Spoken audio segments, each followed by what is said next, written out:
Greetings, fellow Empyreans. I am Ashrothi, and this is the Eve Universe Show continued coverage of the CSM 16 with our interviews of the candidates. This time we have Arsia Elkin in the hopper, whatever you want to call it.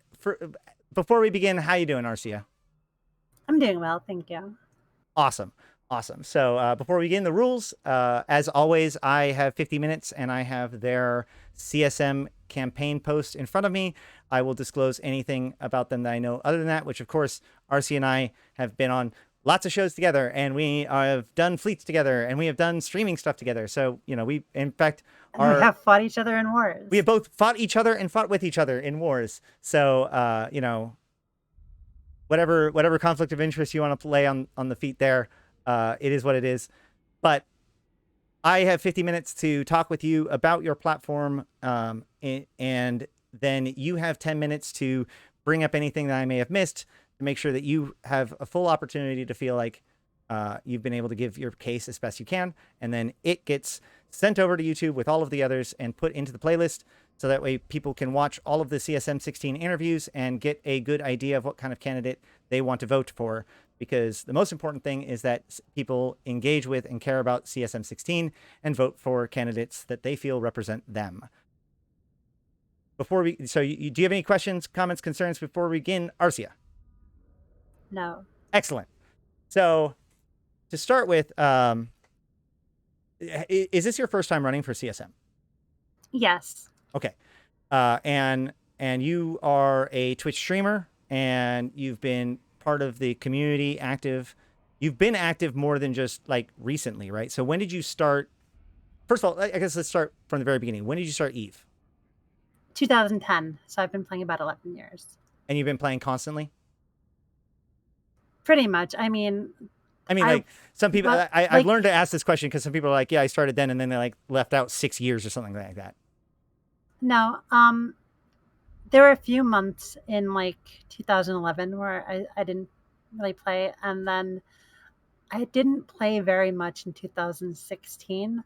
And I came back really strong in 2017 and have been constant since. So in those 11 years, like maybe upwards of a year, just was break time. But like my account's been subbed the whole time. And I've never really like quit Eve, right? Yeah, no, totally. Actually, I would say that if you're trying to judge your months of inactivity within 11 years, yeah, that's pretty much that would be my definition of active the whole time, for sure. It's like 2016. There was only a few months where I like went out and like roamed and stuff, and that was because I was really, really burnt out after the Immortal tournament. Oh yeah, right. Because you took part in the Immortal tournament. We practiced so much for that thing. So yeah, you've been not only like in the community for 11 years, but like a big member of the community for a lot of that time. At least, it is true that the lore community, the RP community, the community that you really have been with most of this time, has been in the past definitely more niche, and therefore maybe you were less known to people who may know like the Matani or something like that. But to the people who are involved in this stuff, you've been there and been a big figure in that for a while, right? So for the first half of my Eve career, I would call myself back then a very casual player. I would log on maybe like once a week and do a roam for a few hours, and maybe show up to like past timers and such.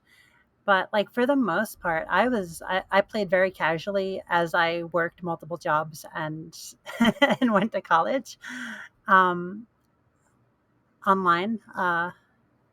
And then after my break, when I came back strong, I became very not a casual player. And I started FCing fleets, and I built a public fleet.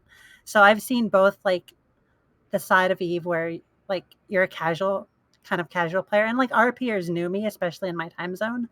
But there were a lot who didn't back then because I was active in one time zone occasionally. But at the same time, depending on what area of Eve you're in, there's different celebrities. Like I always tell this story about the Amar tournament where we were going up against two groups in the preliminaries, where our first opponent was another group from the militia. And I was super worried about them because I knew who they were and I knew they were good.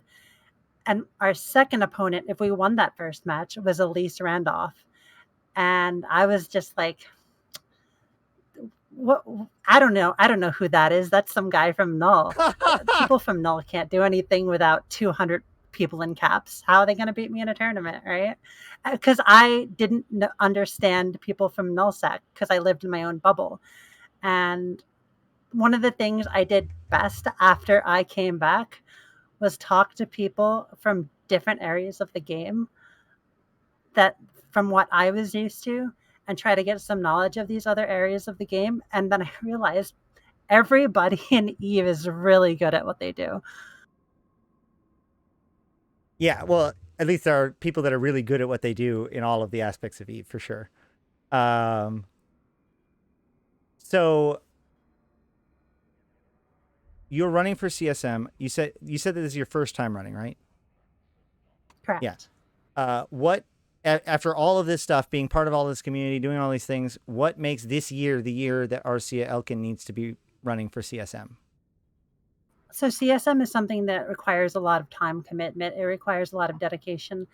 Since the pandemic, I left my real life job of 13 years that required me to go in every day, 8 to 5.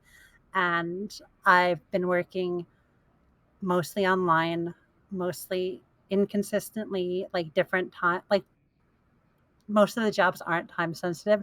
So I can make time to actually do this now where I couldn't have before. Right. And this is actually, I mean, I'm sure it is, the state of the world. The pandemic has caused this to be a very familiar beat, but a lot of people have answered that, where it's like, this isn't about like, I feel like there's something intrinsic that is, I now need to be on CSM in order to stop or advocate for, but rather just more like a realistic understanding of your own time. Because of just shifting life, I feel that I have this availability when I didn't before. Yeah, I mean, CSM is something that's really important to try to get representation from different parts of the Eve communities. And it's something that if you're running for it, you have to take it seriously. Somebody who doesn't take it as a serious position that they can actually dedicate the time to shouldn't be running, I think. And I am lucky enough, honestly, to have the time because I see it as something that requires a lot of time and a lot of investment. Right. And so you also are an Eve streamer. So a fair chunk of your Eve play is while streaming. In the event that the people watching this video don't necessarily have time to go and watch like a whole bunch of streams, you want to give an idea of the kind of content that you focus on and showcase within your streams? So my streams are mostly small gang roams. I used to run a public fleet on my streams, but it's mostly just my alliance and friends roaming around, mostly null these days because of how easy filaments are, and it saves my security status. But pretty much everywhere we use a lot of wormholes, we use a lot of filaments, and we PvP and just talk as we're hunting for content. Now, we have a few representatives that seek to represent Kybernauts. I don't know that many representatives that actually came from the Edencom side. Maybe I'll discover I was wrong in that as I go through all this, but there's a lot of candidates. But you, I know, did represent Edencom, are part of Edencom. And as far as like, if you think of CSM as like a community management like tool in any way, however you want to look at it, the Edencom situation, I think, probably needs some triage to it, like stat. The Edencom side of the community in particular, there's a lot of people that are disappointed with a lot of different things about how things played out. I think that some of them are misguided, but I'm not going to go into all that stuff now. The one thing that is true is that by and large, the Edencom community feels somewhere between left high and dry and cheated. How can Yeah. CCP repair this relationship, and how can you help as CSM? Well, it's true that the Edencom didn't really get anything after the invasions. Um, and I think it is very important for somebody to be able to understand why Edencom feels cheated. Um, and I think that I am in a unique position to be one of the very not what they thought. Like, I have to back up and explain what it seems like Edencom, what CCP thought Edencom would be. CCP expected the invasions to be a small group of Triglavian supporting players versus the locals in the system who lived in that system defending their local system. And they expected those locals to defend their system either successfully or unsuccessfully and then go back to doing whatever they were doing. So they didn't really design any sort of reward for the Edencom players who participated as an organized group that went around system to system, because what we got was a big Triglavian force and a big dedicated Edencom force as well. And we all showed up at all of the same invasions, and Triglavians got something and Edencom didn't. And a lot of even the Triglavians seemed to think that Edencom were people fighting for stagnation, whereas that's generally not what we were fighting for. The big backbone of Edencom was old school empire based RPers. And the reason why I would be able to provide good feedback on this is that I was one of the main FCs of the Edencom force. I understand the kind, how we feel and what the situation actually was, because I was there for the entire set of the length of the invasion. Yeah. So from my understanding, that is pretty much at least part of it, right? That the full plan out for Edencom, like, and or just really the follow up after Poshvin, wasn't fully planned out because from their perspective, that was the end of the feature, and it was time to work on the next thing, right? And the next thing would define what the next thing was. Um, but in a lot of ways, it really felt them out on a lurch. And we've been over this over and over, and it's really like I think it's easy to point out that this is a problem, but the issue that I run into is that every single time I talk to Edencom people and I say like, okay, well, but what do we do now? How do we fix the problem? I get told you can't. It's broken. CCP ruined it. And the problem is like that isn't a solution. And so I would like a CSM person, a CSM representative, if they're going to come in and try to help it, like they need to come in with the idea that it is first solvable and have some sort of idea about what it would actually take to fix this problem or at least learn from it and move on. So what do we do now, Arsia? So it is a difficult problem to tackle because, on one hand, a lot of the damage has been done. The Triglavians at least got a major head start on the content they were given. But there's certainly concessions that can be made that can alleviate the fact. I think the most important thing is for a voice to be on the CSM who can prevent it from happening again, but also there to be a, because most of what the CSM is, CCP introduces ideas they have and you give feedback on it. There's a decent chance that at some point they might introduce an idea that doesn't actually target Edencom players. So like a lot of the backbone of the Edencom side is old school Empire RPers. A lot of them are people who actually liked uh, the people who aren't our peers are generally people who liked the PvE content, and a lot of that PvE content is harder to access for them. The gate change actually helped a lot for everybody. The standings being reduced taken off the Podchven gate because that means we can play in the new content, and people can like roam Podchven to look for, example, the World Arc, right? Yeah. So that is a partial thing that goes towards fixing the issue. But I think the most important thing is actually to make sure something like that doesn't happen again, because people are still going to be salty about it for years to come, no matter what happens at this point. Right. So then let's pretend that you were on the CSM last year when all this is coming down, and it comes out like this is what is happening, right? But here's the kicker: as much as like the argument of whether or not Podchven was scripted or like predetermined or whatever, I don't necessarily want to get into that right now. But I will say that like with however many systems that you had to capture, the idea that we would capture a certain at least a certain threshold would be a pretty safe bet, right? So like they wouldn't even need to guarantee it, but it's guaranteed enough that it's fine. Like really, it's very clear that Podchven was something that was part of the plan very early on. I don't know if it was all the way back to the beginning of the trig design or just at the beginning of Invasions, but you know, the idea that this would eventually lead to a certain number of systems being chosen and being ceded to the Triglavians as their new territory kind of seemed to be a core component of what all of this was all about, right? So one of my problems that I have is that Edencom, who fought very, very hard and captured twice as many systems as the Triglavians did, they felt completely like they feel like they lost. We do.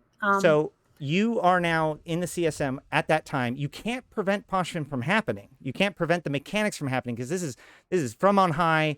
This is what they're doing. But you can help them make it so that Edencom feel okay about it in the moment. What would you have recommended? Where would you have said? Well, I think the biggest thing about Edencom feeling okay about it in the moment is either not having the gate standing when it's introduced, or making the gates also react to Edencom standing. You can use the guise of Edencom hacks the gates for loyal Capsuleers, or the guise of Triglavians decided that the Edencom people who fought were also proving their flow, even though they are our enemies. They proved themselves worthy of battle or whatever. So if it reacts to both standings, then both groups have access to the content. Going into Podchven, it wasn't only Triglavian groups that were putting like citadels in the liminal systems leading into it. Absolutely. It was bedlam. Like, it was us too, right? We wanted to flip the script, and we wanted to flip the script, and it's like, okay, it's our turn to attack. Yes, and yes, exactly. As you see, the second they removed the gates, it's kind of what happened. It's true, and I've said that since the beginning. Yeah, go on. Sorry. I think strictly, if the gates didn't have that standing at the time that it came out, giving a head start on the new content or the new area to just to one side of the people that participated, even if it was standing locked to both, meaning that if you participated in the content, you got the reward, and people who didn't participate needed to grind. I think the Edencom players would have been a lot happier about that in general. You can't make everybody happy, but I think that alone would be just the biggest thing.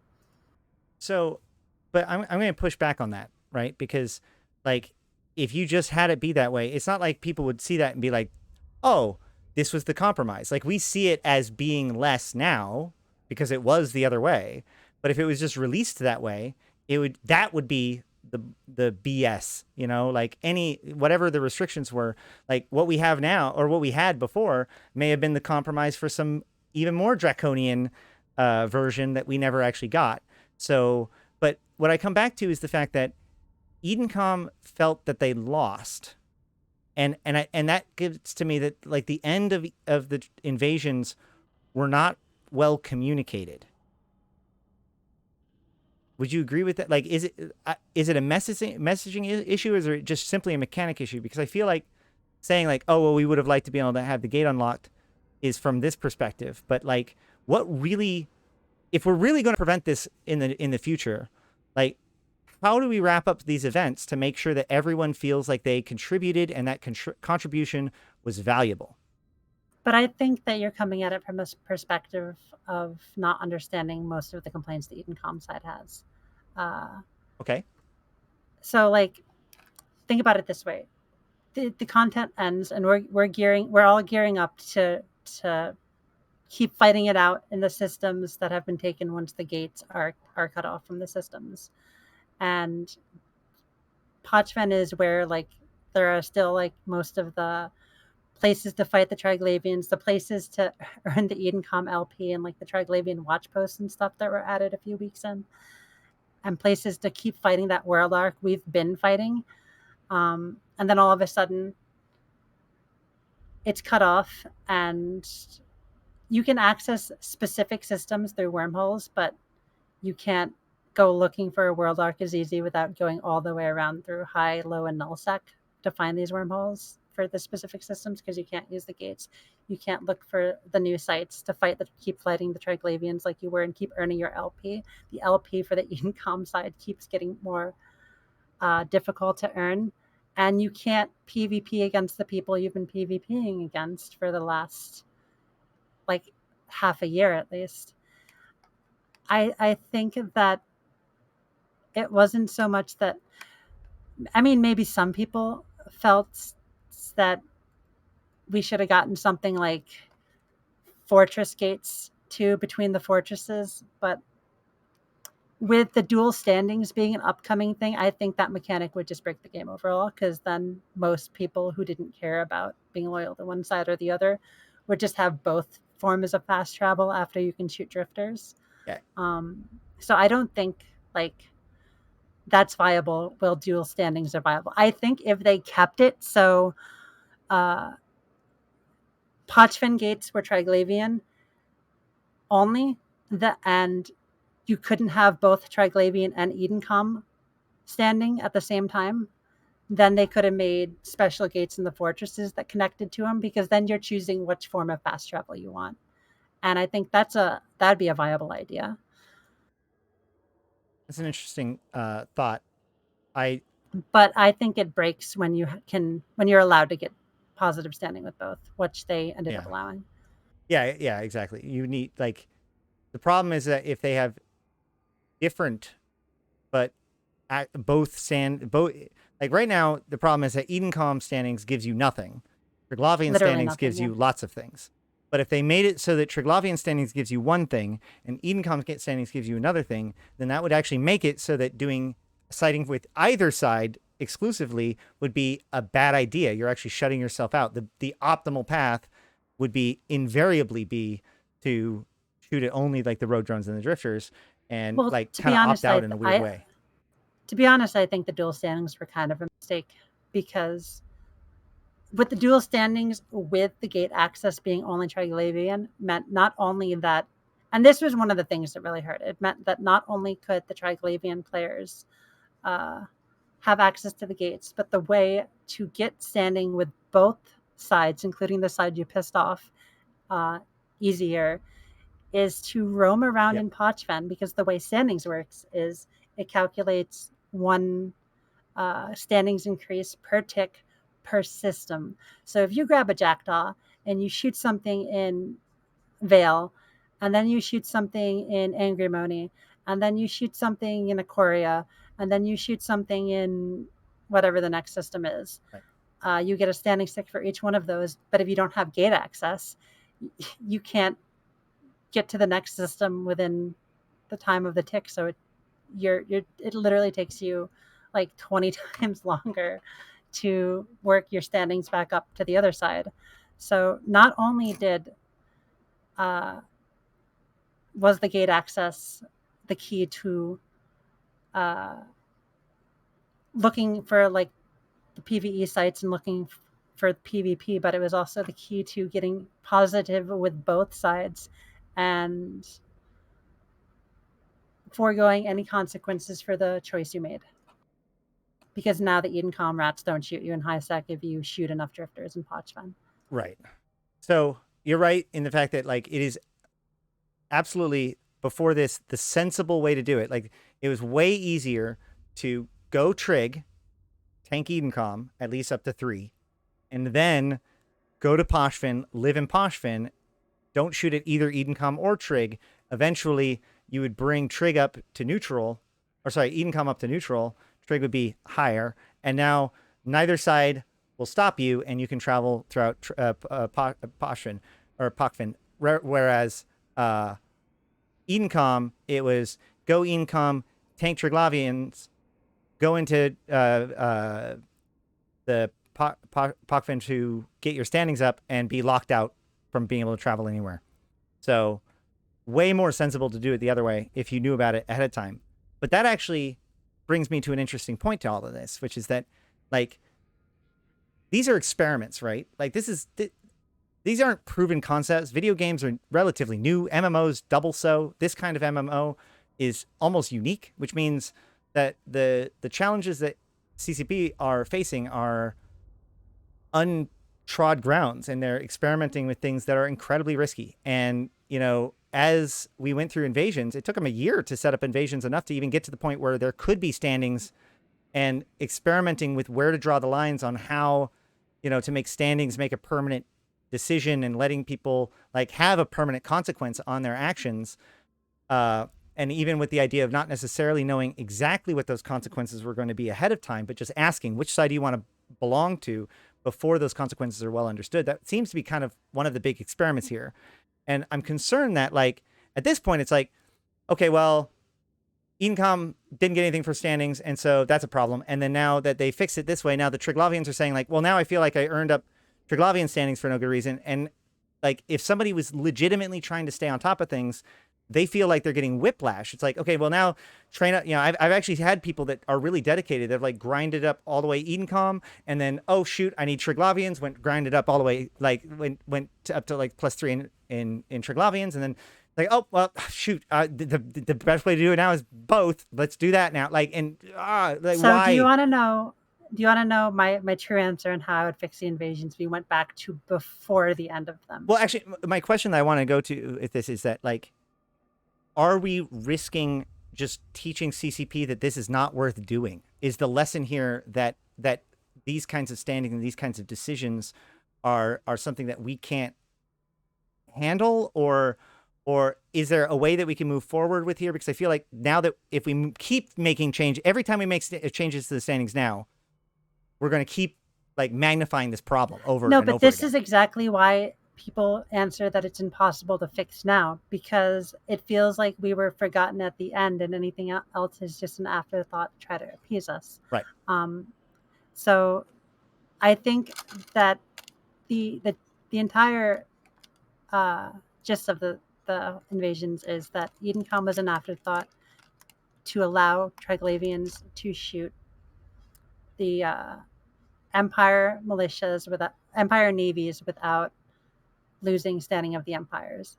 Right. I think that in order to make it all completely right, you have to go back, get rid of the idea of Edencom, and then all of a sudden players can decide, I want to help the Minmatar, I want to help the Amar, I want to fight for the Republic against the Triglavians, but maybe I want to feed the Empire to the Triglavians. And you make it a story about, maybe there are some people who help the Triglavians all the time. Maybe there are people who help certain empires. And that might lead to a lot more interesting choices. Right. And so at the end of the day, you don't make it about the reward at the end, because if you're going to give an asymmetric reward, people are going to be pissed off about it. You basically, the reward would be going after, you can go after certain empires, you can go after Triglavians all the time, but you can earn a lot of LP for whichever one. They should have had a Triglavian LP store earlier, honestly, because that was one of the asymmetric things that didn't quite work out, I think. So they could have had a Triglavian LP store as well as the Empire LP stores, and just made it about LP. And then everybody can roam in Pochven at the end. I liked the idea that, like, the guys who were going with Kybernauts were just like doing it for the money. You know, they're just complete, like, some of Some of them could have been, but No, but I most mean, of them probably weren't. but I'm not saying that for sure. But what I'm saying, Yeah. like mechanically, what the mechanics say, right? Loyalty points is like this idea, as Hilmar said, frequent flyer miles, right? So there's this like dual payment that is like you're part of the system, but like the guys who sided with the Kybernauts are just doing, give me the money, and Trig, that's what the Trig had to offer was just like, it is the most the cynical decision, I guess, in that sense. And I liked it in that sense, but I do. I could definitely like if they had an LP store during that time, I would have just been totally fine with that too. But But hmm? it's anybody doing it for the money. The idea is that we were all fighting for undefined rewards. One of the sides got the reward. Yeah. The other side got nothing. It would have been a lot less offensive if most of the invasion itself was about making decisions between the empires, Sure. or just helping, or just screw all the empires, or just save all the empires. Right. And then at the end of the thing, everybody gets this new unique region that is available to everybody. Nobody really feels cheated, and a lot of the people were doing it not to get Pochvin, but to get low sec, more low sec, more null sec, eat high sec. And I mean, they removed some of the high sec and low sec systems and made it this new unique region, which is actually pretty cool if you can access it. Yeah, and that's the big if, or at least it was for a long time. But shoot, I had another thing that I was going to say, and then I didn't want to interrupt you. Now I'm scrolling, and that distracted me. So let me think for a second.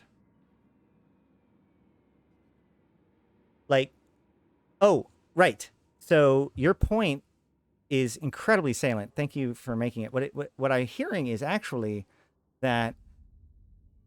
Let me take a step back. I think that the piece to this puzzle that we don't talk about enough is faction warfare, right? So faction warfare has a problem. One of the things that, well, several problems, but one of the problems that gets cited a lot about faction warfare is the standings lockout, right? If you're in faction warfare too long, then that can cause you, if you do missions or whatever, to get locked out of those areas of high sec permanently. And this has always been cited as like a reason why people don't get into faction warfare. And I'm concerned that that being kind of in it made it so that CCP was reluctant to commit to that level of a commitment to be a Kybernaut, which is why Edencom was created. That's why Edencom exists. Exactly. Yeah, it's a bit of a shell, right? Like you're not actually locked out of Mimitar space, only these particular Mimitar space, these particular MR space. If somebody shoots the gun star. And so what you're saying is actually that like half measure ended up cheating it of its depth, that allowing the player, the Kybernauts to actually, reject the empires and have to move to Pochvin because they literally can't, like, this is their new home and they are raiding out. Like, even if you wanted to have like standings or have a slum protection or whatever, the point of the matter is that like the choice to abandon humanity, to sell out humanity, was not absolute. And that decision to not make it that had repercussions throughout, that every choice and every compromise involving the standing since then has basically just trying to make up for that fact. Is that possible? So I think that the half measure kind of created a faction that they then didn't suitably plan for. That's fair. Like Edencom is a faction that was literally made to make there be a way around these consequences mechanically. It's the people you pissed off by becoming a Triglavian. Yeah, basically. I think that honestly, I think it would have been better even if they just said, okay, I mean, I don't want to say no faction standings because people kind of like their red and blue suits of armor and all that. But I think it would have been better with no faction standings. Interesting. Well, part of the whole thing was about like Even choice and having that choice have consequence and choosing which side and having that except be a it thing. didn't. And I think if you, I mean, it only had bad consequences if you chose one side, and only had mostly good it mostly had good consequences that let you get around your bad Well, one consequences of if the you three chose the doors other has a side. donkey. I mean, I just say like, I mean, like the fact that one Yeah. side, I mean, like from a like community management point of view, obviously you don't want to do that. But like from a choices have consequences, the fact that some choices ended up like making you regret your choice isn't inherently a bad thing. But ultimately, I think that at the very least, I think we can agree that this is something that we should iterate on in future design to avoid this from happening. But I think that people do want to invest in these NPC stories more than ever before. But Definitely, like I think that the invasions got more RP uh, interaction than any other group, any other event that CCP's run in ever. I mean, new RPers came in left and right. Streebog Clade is a gigantic alliance full of RPers, for example. and you've, like I said before, you've been part of the RP community for a very long time, long before I did my lore panel, long before anybody read my work about it. You were one of those people that I wrote about in 2015 and 2016. Uh, how do you feel the last couple of how invasions and beyond has been from like the RP perspective? Do you feel like that like it seems like this has been a brave new world of interest in the Eve universe. Prior to this, if you were an RPer, it was like, why? It's only about player stuff. There's been a huge zeitgeist change as far as I'm concerned. How has it been for you guys? So I think that there was an uptick a couple of years ago, but the invasions were a dramatic spike up in player interest and player interaction with the RP community. I think that throughout the invasions themselves, a lot of people really did learn that Eve isn't just a faceless, storyless void, and that it has this backstory and this big RP community to interact with. Um, and I think that now, after the invasions are done, the Triglavian community is probably in a better spot than it's ever been. Whereas, like, new RPers came in on both sides. A lot of new Right. RPers on the Triglavian side, and a lot of new RPers on the Edencom side. And whereas the old Empire RPers who were on the Edencom side are still around and will probably be around forever, complaining about everything like we do. A lot of the new people who came in as new RPers on the Edencom side kind of fell off. Whereas I would call Straybog Clade the largest RP alliance in Eve right now. I mean, I think And that they would definitely that's agree that nothing to they're an shake a RP. stick at. They would agree that they're an RP alliance for sure. Absolutely. I didn't even realize that they were bigger than Oh the rest yeah, of them. there's plenty of them on the RP Discord, Mm-hmm. and they're super cool people. Yep, they take it very, very seriously, and not just like a we're using the RP as an opportunity to be jerks, but like these are people that legitimately care about what's going on. They're the ones that are digging through the stuff. Who would use RP as a way of being jerks? Well, I mean, People who don't understand RP, right? I suppose that's a good RPers are point. some of the most badass Eve players there are. That is actually a really good point. I guess my point is that like from somebody who's not connected to the RP, if you think about it, like the Triglavians have kind of and Triglavian supporters have gotten kind of a reputation of just simply being the guys that are smashing up everything. So you might believe that it's kind of a thin sort of thing, but it absolutely is not. Like these are people that take it very, very seriously and whatnot, as does Alexis Matari, your group, and other people within Edencom. I do hope that like the spirit will stay alive. This isn't the first time that like the RP community has been felt disappointed or let down by CCP. Rolled with the punches before. To Hopefully, hmm? To be honest, a lot of the stuff that happened recently helped in the RP community with the whole EOM, the whole events leading up to the EOM storyline. People are a little disappointed that it was like an EOM plot and not the Empires actually shooting each other for the most part. But Uh, people were generally really, really happy with the this quadrant, basically. Layers of deceit.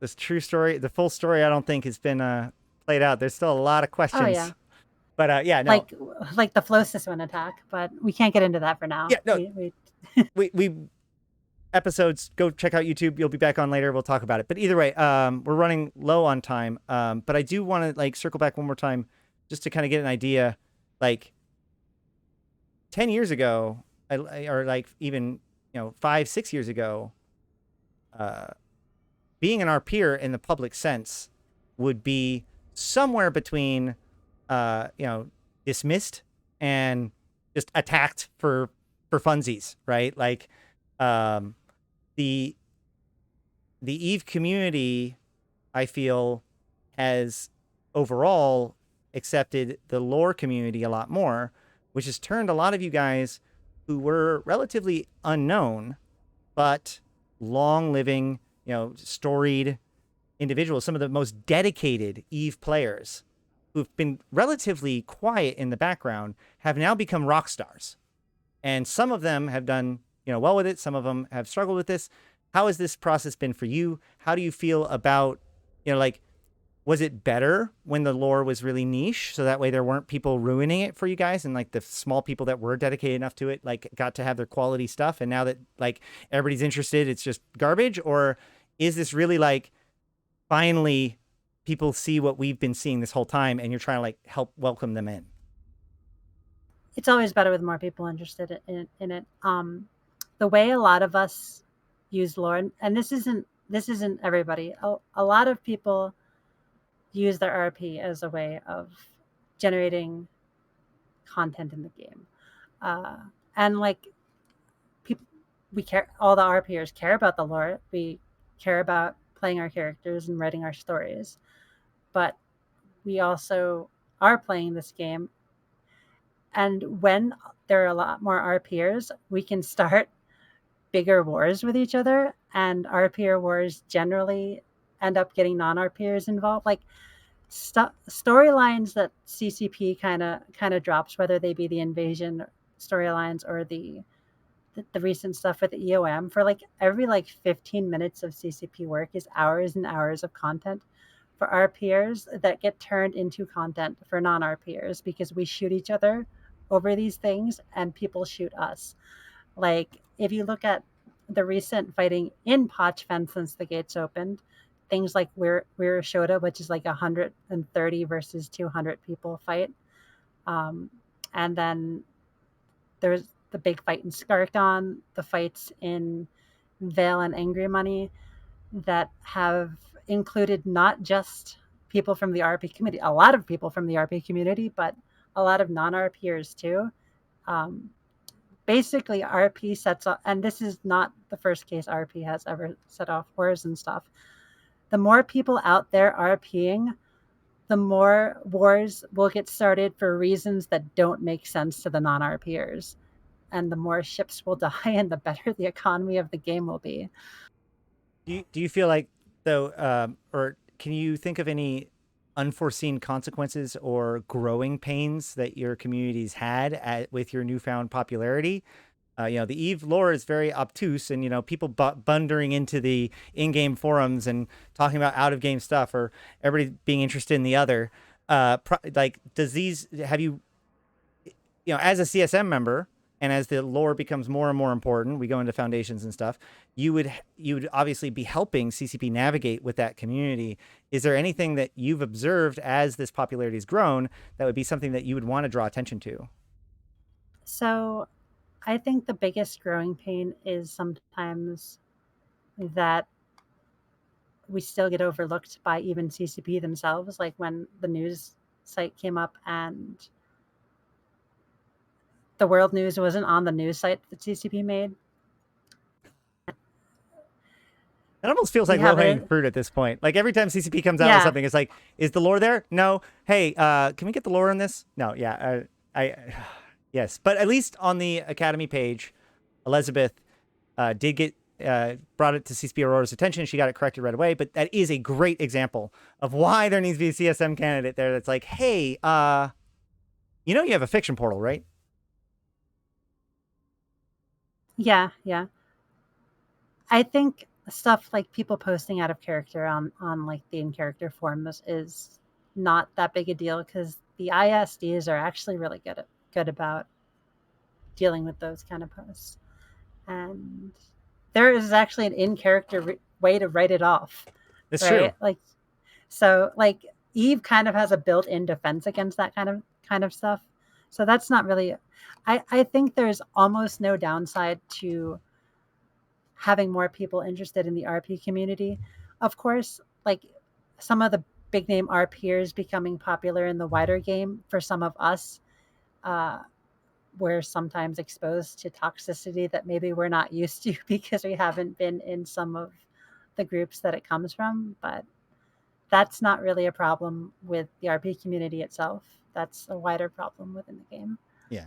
Although there is always the possibility of people taking it a little bit too seriously and taking like an in-game beat. I mean, this happens even all throughout uh, Eve Online, and I can only imagine that like with these kind of built-in. Well, faction warfare is kind of that way too, which is a wonderful segue to the fact that I've been mostly going into Poshfin and RP and all that stuff.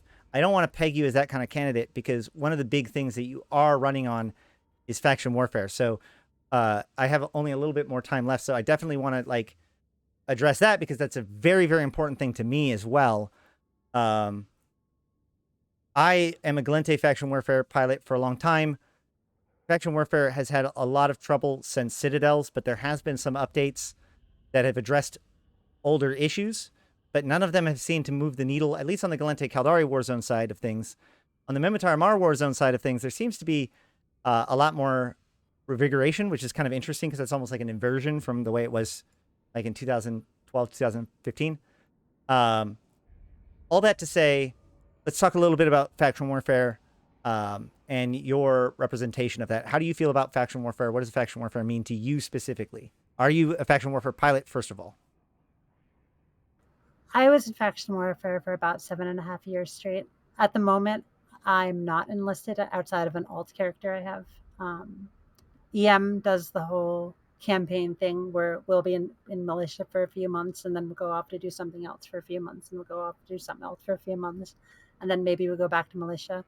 So at the moment, Arsia is not uh, in faction warfare, but I have 7.5 years at least under my belt in in the militia proper.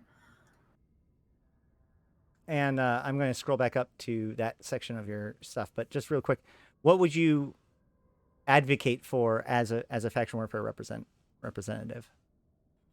So I would advocate for pushing people towards PvP and pushing them together. I think that the current tier system encourages manipulation of the Warzone uh, control in order to let people farm money mostly unhindered via the mission systems. And I think that uh, it also gives an inverse incentive. Like you shouldn't be incentivized to join the winning side. I think that you also shouldn't be incentivized to join the losing side because then people will still manipulate that Right. with like it's going to be all characters. It should be a way to get regular objective based fights that aren't as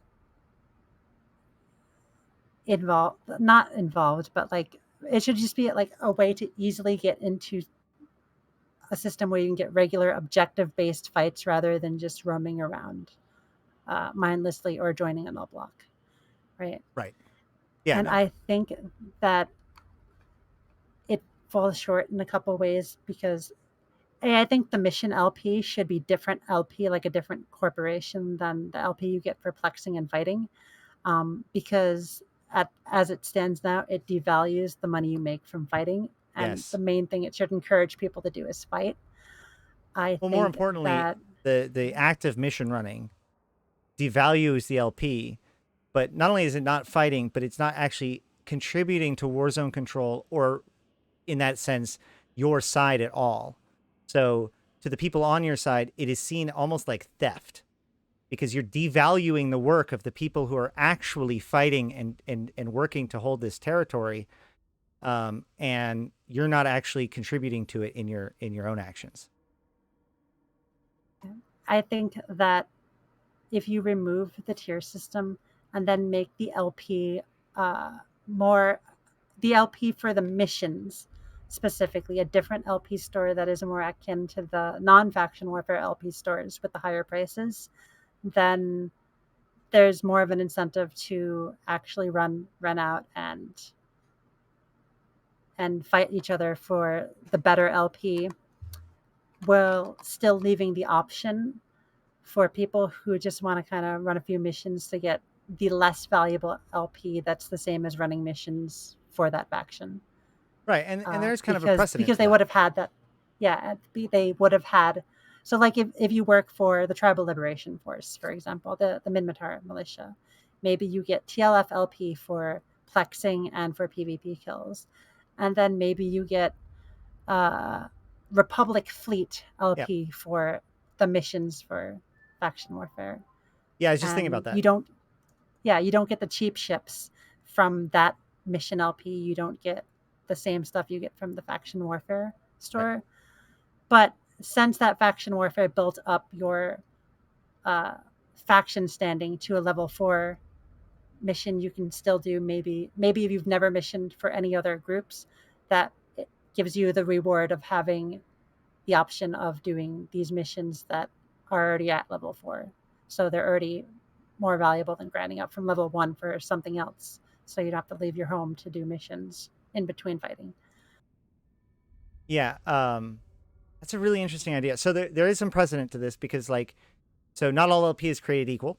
I think Sisters of Eve does this, and basically Faction Warfare LP does this, where the exact same stuff is available on two different LP stores, but for different amounts of LP, thereby making the LP that you make in Faction Warfare more efficient than the same exact LP in Fed Navy, because not only can you buy somewhat different things, but also the things that you buy are much cheaper on the Galente, or sorry, on the Faction Warfare LP store than on like the Navy LP store. So if you just had the Faction Warfare missions provide the non-Faction Warfare LP, then Flex Fighting LP is special. Mission running LP is easy to acquire, but not as special. Is that pretty much what you're advocating for? Yeah, I would just running any other mission for that faction, basically. So Right. it wouldn't be the better LP from actually fighting. And this actually brings up an interesting point because, like, a lot of people would say, in fact, your side of the war zone uh, did a collusion to try to swap sides to effectively eliminate mission runners from the game. And while the the Amarian noble houses took offense to this, and then suddenly took like RPers versus the faction warfare people to Ashtaroth, whether or not they would control that, it. What? that was me shit posting to start that whole thing. That's I made the thread that started this one. so. But that being said, one of the things I found was really interesting during that time was that like CCP released this video, like they've been making these tutorial videos, and one of the videos that they made was mission running. And what stood out to me in that was that they described faction warfare as mission running with territory control components. And like, I'd been in faction warfare for 5 years, and I was like, I never thought about it from that perspective. From my perspective, it was always territory control with a secondary kind of on the fence reward of mission running. And I think that a lot of people in faction warfare perceive it that way, and not the way that CCP seems to see it internally. So like, what? Exactly. Yeah, that's a complete misread by CCP. So you would actually The argue that missions, CCP should change their view of it, and not that we have missed it. right? I mean, the people doing faction warfare are the people who should really determine what faction warfare is, right? Because they're joining it for the reasons they're joining it. I don't think just having it be this thing for turbo farming is really something that we need in the game. There's plenty of ways to turbo farm. It needs to be an accessible way to get into objective based PvP, I think. And that should be the main point of faction warfare. So Corvus Onzo, another Twitch streamer and another faction warfare pilot, comes in and says the frontline system proposed in your proposal that's currently on screen wouldn't eliminate this ability of militias with smaller numbers. Wouldn't this eliminate the ability of militias with smaller numbers to contest if the numbers of systems are restricted? Not if it's done well. I wouldn't propose like one or two systems. I would propose a range of systems that increases with activity, enough to give chances for everything from solo pilots to smaller gangs as much opportunity to find reasonable fights as larger groups. So it wouldn't just be a couple systems. I think if you design it right, you can get around forcing everybody into blobs only and benefit both solo pilots and smaller gangs as well. Right. It does hinge. If you design it wrong, it could definitely end how you're saying. But I think if it's designed right, it would be nothing but benefit. Well, no risk at all then. No. I mean, there's always going to be people who disagree, but I think it moves people away from.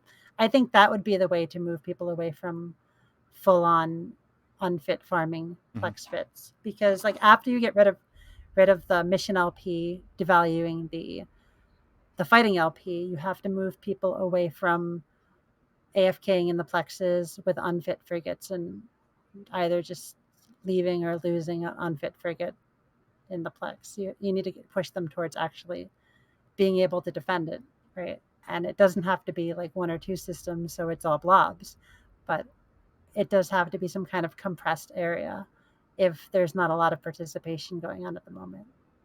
Yeah. To make sure that they have to at least be able to push off one or two pilots, right? Yeah, and I think that a lot of us who have been part of this for faction warfare stuff for a long time and been big brained it for a while have kind of more or less stumbled upon one part of the solution or one thing, and it may be even something that we learned from Invasions. At least it's something that I think I learned from Invasions, which is that creating short-lived focus points, however you do it, right? Like I suggested a thing like that I called campaigns. Sounds like this is very similar to that. That basically says that this area is the important part to go for the fight right now, and allowing that to be like a thing that somebody can commit to and know how to get involved and make that into like the flashpoint could potentially be valuable. And I think that a lot of people, like in fact, like however the nuances of our design of how to solve this problem is less important than just the desire to make sure, because we all remember sieges, right? And we all remember how great those like concentrated efforts are. And so I think that we want to get back to that. I do find very interesting things like the new mining event that will likely be in LowSec, in nullsec in certain places, and are very concentrated areas. And they kind of have hinted at the fact that this is, you know, a test bed for things to come.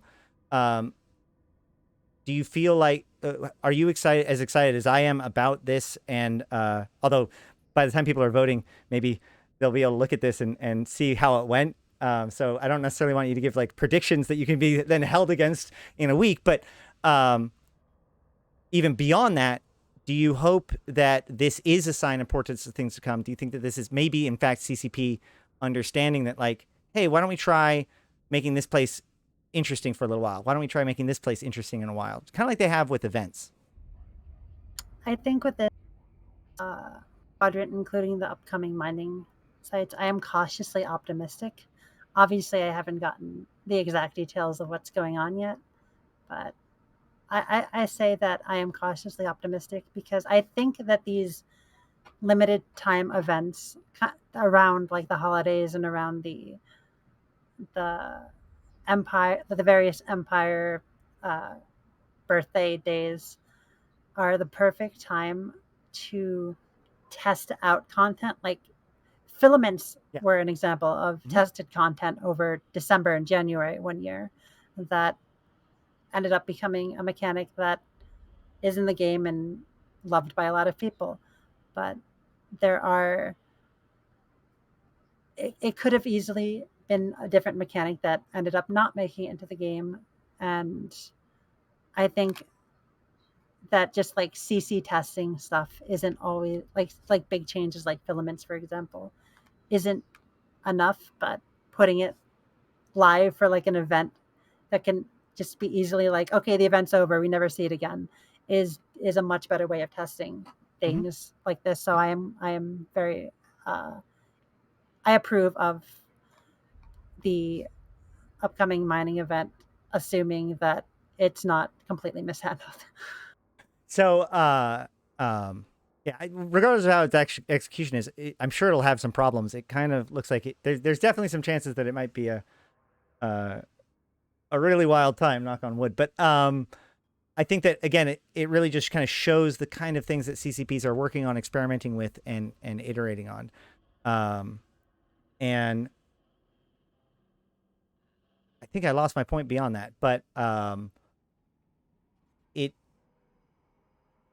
I definitely am at my 10-minute warning, so we'll just jump to that. We're actually probably past our 10-minute warning. I've kind of lost track of things, but we've had a lot to cover. But I just want to make sure: is there anything else, any big topics as we begin to the wind up period that I've missed? Because probably this is more than any other interview risks that being true. So I think that the major thing that wasn't really talked about was, or talked about enough, was lore and RP as a content driver. Um, we've talked a lot about like the Triglavian invasions and what came out of it, and I briefly mentioned the fighting in Pochven coming out of RP. But there are all these mechanics in the game. Like a perfect example is high sec wars. How many people have ever seen like a really well fought big uh, important high sec war happen? Most, because you see most of the wars in high sec are like big group punches small group because profit. The possibilities But there. We had a when, lot of fun. no, that's what I'm saying. Yeah, When our peers come into the picture, everything goes out the window as far as reasoning for these stuff, and you can actually have real wars. right. Um, Nobody's going, oh, I'll just asset right. safety. It's fine. It's like, no, you're not taking this from me. Hell yeah, take it from So, my cold dead body. right, the fights that wouldn't start otherwise because they don't make sense from a min max perspective sometimes start just because of RP. And these aren't fights that are just for the RP community. These are fights that everybody can get involved in, whether it be allying into the war deck or jumping in as a third party in low or null sec or wormholes. Um, like content that goes into lore ends up being content for everybody, even if they don't personally enjoy the lore. Yeah, Especially since most of the CCP lore encourages fighting amongst the RPers, which is perfect. right. And like you put in 15 minutes of work at CCP and you get months of of just stuff for people to do. Of sometimes when you do something good, you sometimes it's hundreds and hundreds of people. Yeah, one of the things that always bothered me about the last like couple of years, when it came to like the angst from Noblox in particular, is this message that like CCP should be providing conflict drivers and have failed to. Um, and yet, every time that CCP has historically tried to put like some sort of context to something in nullsec or even just Eve in general, those very same voices are like, no, it's not about you, it's about our stuff. And like, I hate to put it to you guys, but like, if you want CCP to generate conflict drivers, this is what that looks like. Like, I know that you might want to say like, oh, posses are great or whatever like that, but like, this is what CCP making a conflict driver looks like. And so if that is what you want, then it behooves you to buy into that. And so in this case, role playing isn't like a bunch of people that are saying forsooth. It's people that are taking that have the chutzpah to say like, I'm going to make this happen, knowing that people are going to try to stop them. And so I would actually argue that not embracing RP is almost a form of risk aversion, because if you don't care, then no one can hurt you.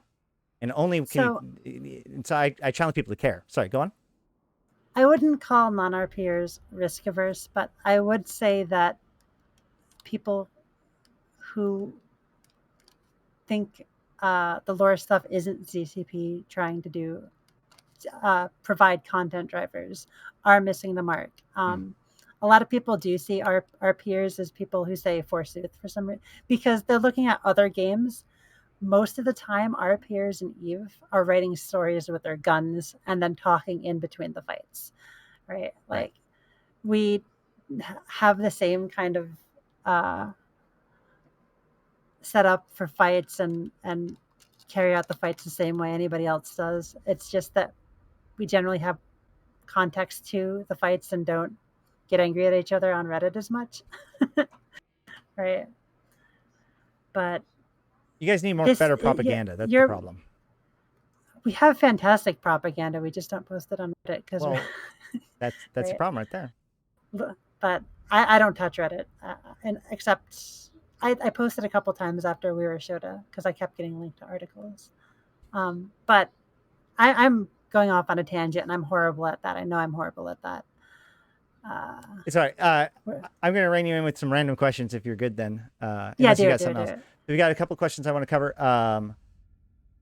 So in actually a previous interview, these are filmed back to back. So we actually have a guest that somebody recommended something in the last one, because we were talking about Pochfin then too. When to balance the issue of Pochfin filaments and filaments in general, the design idea was brought up to add spool up timers to filaments to prevent their abuse by people who are using it to avoid conflict. This was coming out of wormhole space. People using wormholes, people in wormholes using Pochfin filaments is like a get out of jail free card. How do you feel about that? Oh, you mean like they're camped in and they use a filament to get out? Or yeah, what do you feel about adding a spool up timer? Like, you activate the filament and it actually takes like 30 seconds, and if the person who has the filament gets scrammed during that time, it cancels the filament or something along those lines, just to give somebody a chance to catch you while you're trying to jump out. I guess that would depend heavily on how long the timer is. Because right now, filament stand is the only real counterplay to being camped in by a bajillion people. As long as there's a way that a good player can still, like somebody's paying attention to D-scan and bouncing around, can still have enough time to get away. Right. And maybe somebody who's a bit lazy about it will get caught. I think it'll be okay. But I don't know if I would know the exact timing on that to make it so both sides have a chance. It would certainly risk adding an inconvenience to those who use the filaments without actually helping fix the problem that it was introduced to help fix, depending on how long or short the timer is. Back to Corvus Onzo, though, he actually reminded me of the question that I was trying to think of earlier, which, going back to the faction warfare topic, the giant issue, the elephant in the room, the biggest thing about faction warfare was the Citadel's expansion and the introduction of structures into faction warfare space, and how much it undermined the lockout mechanic that was so important to making system control mean something, and that caused a lot of these organizations to no longer care about systems control, which basically made faction warfare, like, while the mechanics are still there, the actual like gameplay has crumbled, as there aren't organizations are pushing for it as an actual like point of contest, which is really what we've seen on the Caldari Galente Warzone side. There have been a lot of changes to address them, including the removal of tether from, based on the lockout mechanics. System control, yeah. But none of this has even began to move the needle as far as I'm concerned. Do you think that structures are still like a mortifying, like, do you think that structures are preventing faction warfare in some way from being on its own? Is this strictly a PR issue now? How are structures in relationship to faction warfare? They, I mean, before structures, you could have a pos, but that was a lot harder to keep up and a lot easier to destroy most of the time. Um, they have considerably changed the dynamic of faction warfare. And on one hand, I do think that they make the lockout at least less meaningful. On the other hand, they've also generated some of the best fight. They also generated some of the best fights that I had when I was in militia. I mean, I never shut up about the time when I blew up a citadel with shield arbitrators, which was just like the most galaxy brain play ever.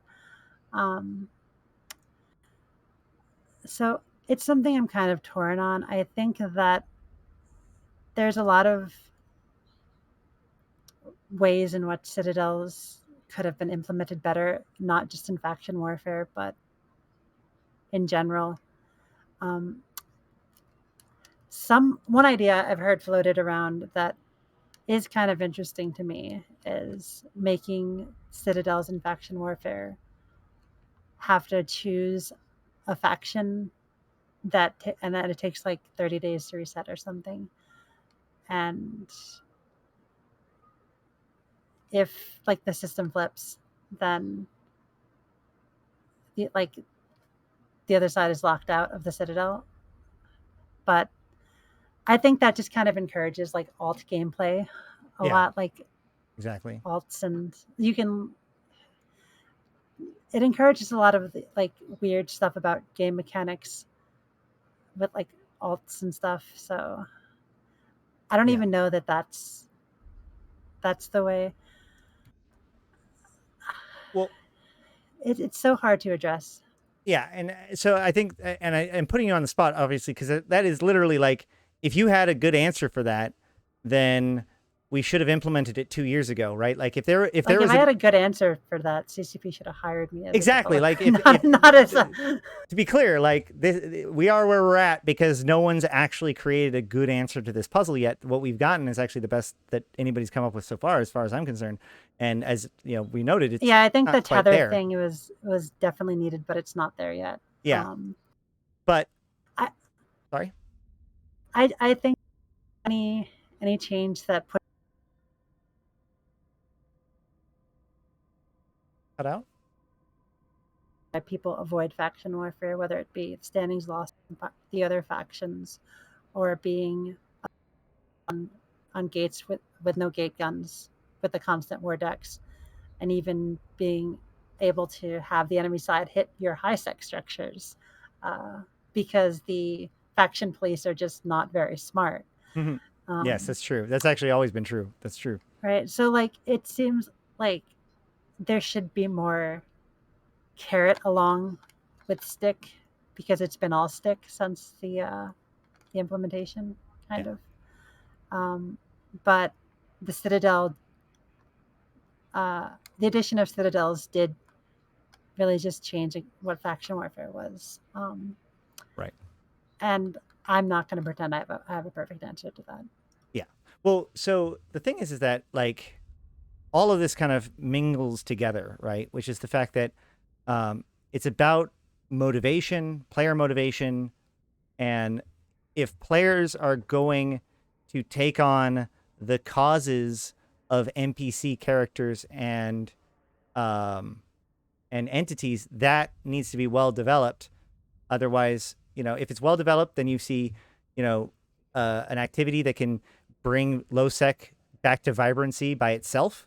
And if it's done incorrectly, you can break the community 3 times in 2 months. Go on. So I think low sec question is more complicated than just faction warfare because I do think non-faction warfare low sec also needs a lot of attention.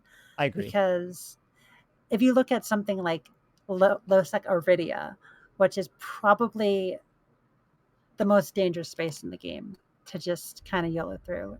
There's a lot of empty space, but there's a lot of you're going to get killed by low sec neo shell pen in space, right? and you roam around it, and sometimes you see crowkite, which is delicious, but other times you see like high sec anomalies.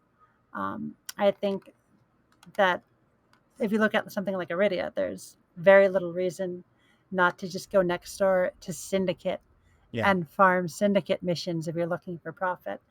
Um, It is and true I that think, faction warfare low sec has tendency like it's like we fixed low sec, and so that has just kind of allowed the rest of low sec to just kind of be crappy, and we've been okay with that. yeah, so when I say I'm a candidate who cares about LoSec, I also care about the non-faction warfare LoSec. I think that it is some of the most dangerous space in the game. Definitely more dangerous to run around in than just joining like a big null block and roaming around in your home space. Um, and I think it needs like more rewards Right. for choosing to go to Iridia instead of Syndicate, or choosing to go to Losec Conid instead of Tenerifis or whatever. Excellent. Yes. No. And I thank you for at least that's a really good point to bring up as we're wrapping this up because uh, you know it, what's funny is that that actually shows like the very thing about CSM, right? Like I'm focusing on your thing, and you're like, wait, but also remember, there's these other things too, and I like that's literally what a CSM member needs to do for CCP. So I think it's a really good display of that as well.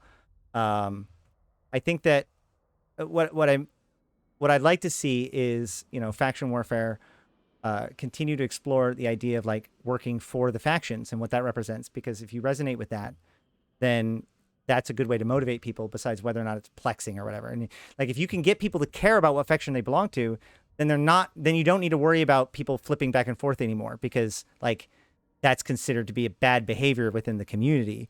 Like if you can get people to buy in some way, like emotionally to a team, um, then that should just be it. And like we know in game design that red versus blue is like the most fundamental thing, and so this shouldn't be that hard of a thing. And it does so that the fact that it is this in this state really shows that there are some pretty fundamental design problems that, if fixed, it could make it work really, really well. And CCP has shown a renewed interest in lore, faction warfare, low sec, and these kinds of things in a way that for the last 2 or 3 years, or even before that, like literally, CCP saying, "Oh, we're not doing anything for faction warfare for the next year," right? That's the closest thing to news that we got in 2016 Right. or 17. This is a world of difference, and having a person on the CSM that can be there for this next year, in which CCP has already signaled that this is going to be something that they care about, I think is something for people to strongly consider if this is something that they care about. So that makes you a very strong candidate to put towards the top of their list. Any final thoughts?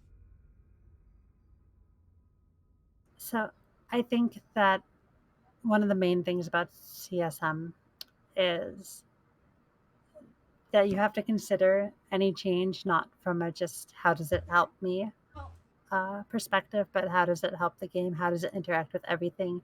A lot of the worst changes that have ever happened have been because one of the lesser talked about styles of gameplay, whether it be low sec or wormholes or even high sec, uh, is on the short end of a change that people who were focus grouping the change or coming up with the change, and I'm not saying any specific people are at fault, but there's been a lot of changes that look like something wasn't considered, like a style of gameplay. Like an example would be when uh, it became much harder to roll wormholes uh, because of a change that was directed at nullsec, and it like screwed over wormhole people.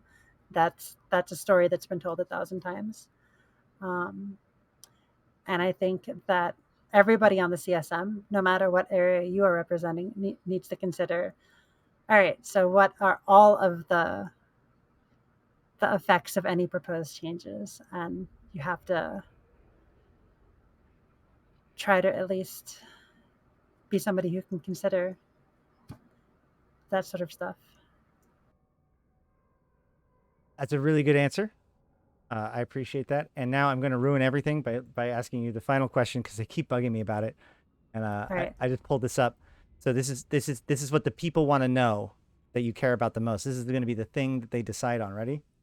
It's gonna be So cat ears, right? so spoilers.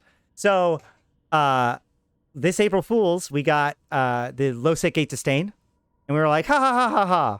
And then they're like, no, really, maybe not April Fools. And so we're like, oh, hold up a second.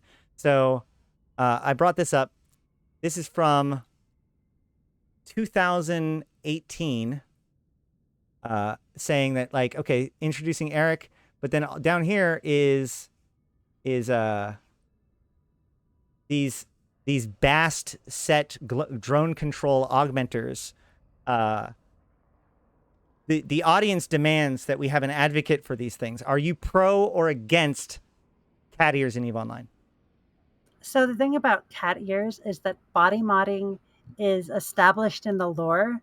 So there Absolutely. would be a lot of people in the Galente Federation, especially with cat ears. So they are something that we definitely should have in the game, 100%. But not just cat ears, all sorts of different character augmentations, whether it be wings or a unicorn horn. We need it all. We should not settle for just cat ears. We need cat ears and beyond. This It's is in the lore. this is an issue of immersion. All right. Well, I think that actually just got you moved up on a few ballots and maybe moved down in another, but we'll find out in the end. Either way, it's been a wonderful time chatting with you as always. I'm sure you'll be back again. I'm pretty sure we've gone over, but it's just because we've just got so much to talk about. So I'm excited to keep watching your candidacy, and love having you in the community, and hope that or like look forward to continuing to engage with you and have you in see what you're up to, regardless of whether or not you get elected. And but at the same time, hope that you do, because I think that you'd be very, very valuable within the CSM for sure. Thank you. All right. I also hope I get elected, but if I don't, maybe I can at least get attention to a few key things that get overlooked, like lore, like RP, like LoSec. The honest truth is a lot of things have changed in this last year, and what would have been considered impossible to get like an RP person elected even just a year ago. I think that if anything, people have seen the difference now, or the importance of it. You say things got changed, but like one of the things I wrote in my campaign post was about warp core stabilizers, and like CCP freaking changed them like after I made the post. Right, I'm not the only one who has been advocating for doing something about warp core stabs for a while, but yeah, I'm not gonna let you keep that one, but I do know that you have that is something that you did write about, right? It's on my it's definitely. I'm far from the only person to complain about them, but it's something that was in my platform. All right. Well, yep. I think that about wraps things up. Thank you very much, and good luck. Thank you.